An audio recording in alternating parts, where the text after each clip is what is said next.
Shalom nagaa fararrayyaan waaqayyo waaqa jiraataa dachaa dirriba baay'ate isiniif haa ta'u jaalatamtoota fi kabajamtoota hordoftoota yuutuubii keenya yuutuubii waldaa hiikamsaa mara kan taatan nagaa waaqayyo lafa jirtanitti mana jirtanitti isiniif haa baay'atu biyya alaa biyya keessa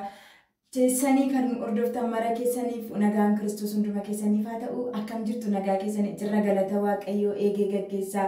eegaa lubbuu keenyaatiif fooniif hafuura keenya wal keessatti eegee inni yeroo kanaaf sa'aatii kana nu kenne maddi nagaa keenya Kiristoos haa kabajamu baga nagaa taatan anis jira galata waaqayyo eegaa gargaaramni nama yeroo kanaa taanirraa ishoo gammanirra baga gammaddanii jiraachuun keenya waaqayyoon gammachiisa nagaatti jiraachuun keenya sababii mataa keenya humna qabaanneef sun taanee gargaarsa biraarri waaqayyo nu baay'atee jennaan jira. Dhageenye waaqayyoonni nagaa keenya ta'e bifamu sabni yuutuubii garagaraa fayyadamtan akkasuma miseensi waldaa hiikamsaa karaa garagaraatiin immoo sheer ta'e kasin bira gahu hundumaa sabiskiraayibii laayik gochuudhaan yaada qabdan nu barreessuudhaan nu hordofaa kan jirtan jalqabaa akkaatanii amma ammaatti kan gidduu keenyatti dadhabaartan waaqayyo waan jiraatan baraaf jireenya keessanaa eebbisu eebbifamaa ulfaadhaa galatooma ayyaanni waaqayyo bakka jirtanitti isiniif haa baay'atu isiniin jedha saba waaqayyo baay'ee isin jaallanna baay'ee isin kabanya waaqayyo baraaf jireenya keessana eebbisi wangeela gatii kafalee nu bira ga'e kana nu gargaartanii akka deemuun isaaf ta'u sheer nu gochaa nu jajjabeessaa nu bukkee dhaabachaa kan jirtan mara keessaniif ayyaanni isiniif haa baay'atu galatooma ulfaadha isiniin jenna dhugaan nu bira ga'e kun dhaloota bira ga'e akka fayyan dhugaan nu bira ga'e kun warra dukkana keessa jiraniif ifa akka ta'u nu jajjabeessaa kan jirtan dhugaadha galatooma ulfaadha ayyaanni isiniif haa baay'atu hundumti keessan kabajamaadha egaa Sabni ko tajaajilaan buutanii baatanii yuutuubii keenya irratti tajaajilaa kan jirtanii waaqayyo ayyaana isiniif haa dabalu jabaadhaa ulfaadhaa isiniin jenna gooftaan hunduma keessan haa eebbisu waaqayyo isin haa eebbisu ani walaloo qabadheetan fuula keessan dhufee walaloo kun mata dureen isaa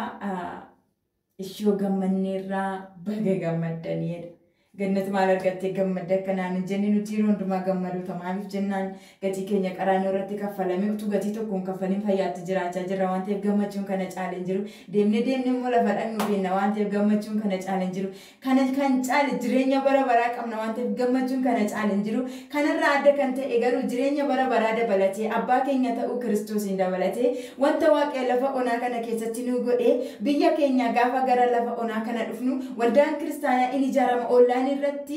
Kiristoos in waaqeffatama kan jedhu an akka kootiin abjoonee tasuma yaanne moobaayilii Nookiyaadha kan qabadhe biyya kootii dhufe jechuudha.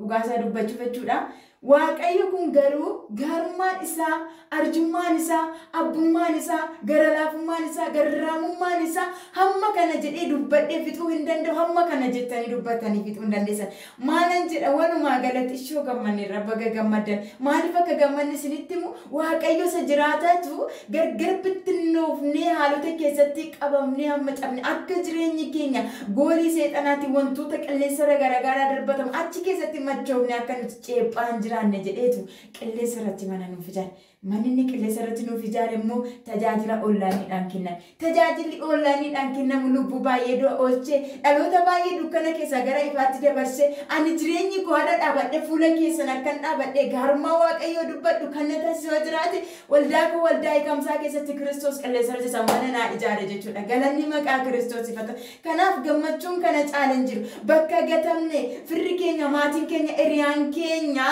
boole ga'e nu biraa fi obboloota koo gooftaan Yesus Kiristoos garuu amma har'a daqiiqaaf sekondi yeroo dirasi anaaf isin utubee gargaaree ijoolleen kun qophaa isaanii yoonanii yaada isaanii bittinnaa'ee tarii qoramuu danda'u tarii waan biraa keessa galu wangeelli hojjetamuu qaba ijoollee qaba ani lafa onaati jedhe gaarummaa isaa nutti agarsiisee qilleessa irratti mana nu ijaare baay'een keenya achi keessatti hin faarfanna achi keessatti hin kadhanna achi keessa kennaa garagaraa amma irrannee laphee keenya guuttannee waaqayyoon galata jenna kanarraa kan hafe gammachuu biraa gammachuu maaltu jira.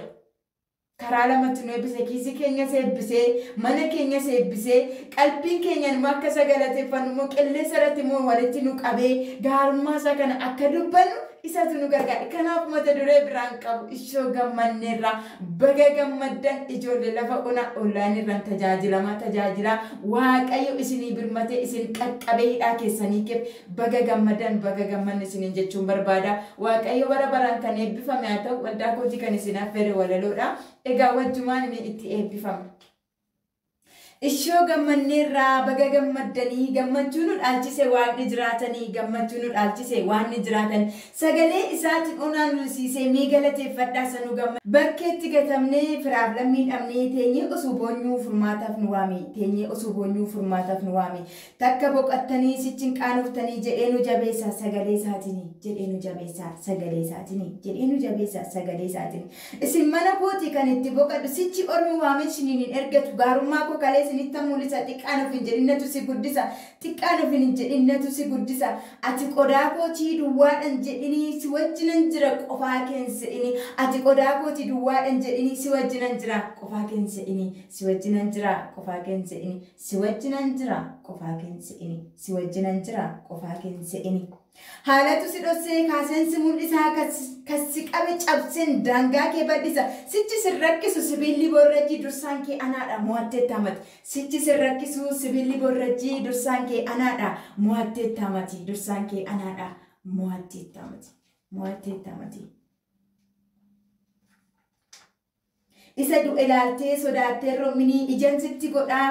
Kobaa keensa'ini isa du'e ilaaltee sodaattee roomini ijaan sitti godha yaada keenirin ija sitti godha yaada keenirin suutanaaf guddadhu in ariifatini yeroo konaaf eegi booddeetti nafini nan durfamis jettee tasumaa yaadin suutanaaf guddadhu in ariifatini yeroo konaaf eegi booddeetti nafini nan durfamis jettee tasumaa yaadin nan durfame jettee tasumaa yaadin nan durfame jettee tasumaa yaadin nan durfame jettee tasumaa yaadin Ani sineebbisa hedduun si badhisaa xiqqaafama namte danuun sitti laadha. Ani sineebbisa hedduun si badhisaa xiqqaafama namte danuun sitti laadha. Xiqqaafama namte danuun sitti laadha. Gatii dadhabbii kee anatu si humtuu sin daangessu eebba kee ni nyaatta humtuu sin daangessu. Gatii dadhabbii kee an sitti hir'isu eebba kee nyaatta humtuu sin daangessu. Eebba kee nyaatta humtuu sin daangessu. Anatu dubbatee abbaa keessa dhugaa milkaa'inni keeti diinni kee du'e ka. Anatu dubbate abbaa keessa dhugaa milkaa'inni keeti diinni kee du'e ka. Milkaa'inni keeti diinni kee du'e ka. Sichi sin qaqqabu inni eebba kee saame ofii koottamanii anatu si waame. Humna koo nan beekaa dadhabeeran jedhin hojii koo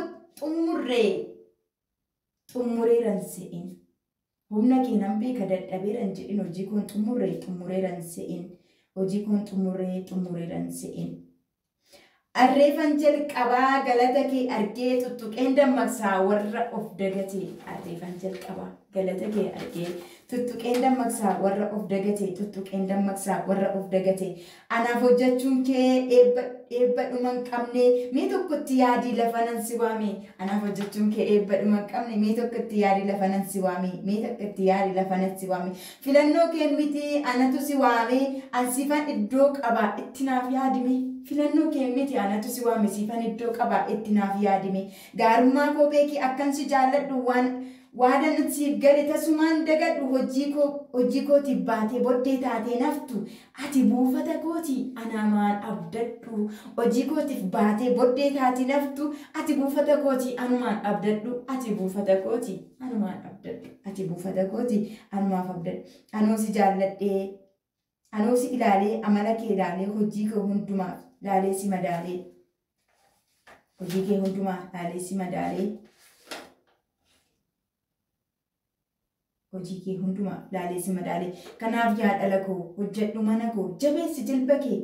hidhadhu ayyaana koo kanaaf yaa dhala koo hojjedhu mana koo jabeessi jilba kee hidhadhu ayyaana koo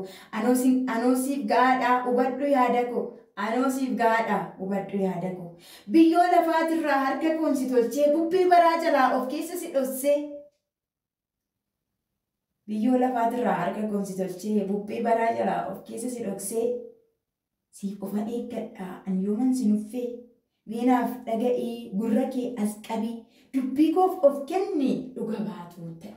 mee anaaf dhaga'ii gurra kee as qabii dubbii koof of kennii dhuga baatuu ta'e dubbii koof of kennii dhuga baatuu ta'e gooftaan baraaf jireenya keessa na eebbisu ayyaanni waaqayyoo isiniif haa baay'atu gooftaan Yesuus Kiristoos lubbuu isaa kennee anaaf isiniin birmaduu kan baasee erga birmaduu bahanii booda warra du'a jala jiraniif bilisa akka baasnu jireenyi nu bira ga'e kun warra bira ga'ee akka isaan fayyani waamichi anaaf isin qabnu isuma kana kan biraa hin jiru waldaan kiristaanaa lubbuu du'a bara baraa jalaa jireenyatti erga dabarsite barsiistee hamma Kiristoos deebi'ee dhufee harka isheetii fudhatutti jabeessitee dhaabuudha wajjin bira hin jiru. Kanaaf jabaadhaa ayyaanni isiniif haa baay'atu wangeelli isin bira geessanitti hin qalalini shaaloo.